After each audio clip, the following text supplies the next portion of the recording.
नमस्कार. मी अंजली. तर आज आहे मार्गशीर्ष महिन्यातला पहिला गुरुवार आणि या शुभमुहूर्तावर मी माझा फर्स्ट व्लॉग शूट करत आहे. तर आज आम्ही रूमवरच मार्गशीर्ष महिन्यातल्या व्रताची पूजा मांडली आहे. काही चुकलं असेल तर नक्कीच कमेंटमध्ये सांगा.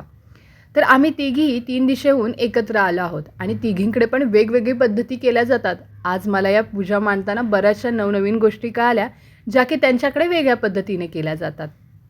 तर आम्ही रूमवरच छान अशी देवीची मूर्ती ठेवून, छान अशा फुलांनी देवांना सजवून, छान अशी पूजा केली, अगदी नित्यनेमाने. आपल्या कुटुंबात सुख समृद्धी आणि शांती यावी यासाठी मार्गशीर्ष महिन्यातील गुरुवारी महालक्ष्मीचे व्रत करतात असे मानले जाते.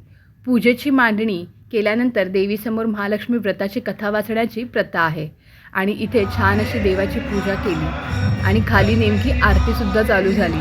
तुम्हाला पण आवाज येतच असेल ना.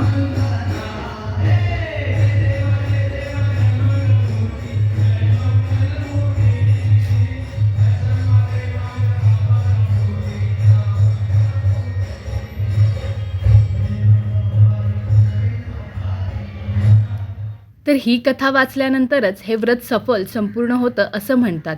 तुम्ही पण ही कथा ऐकली असेलच ना.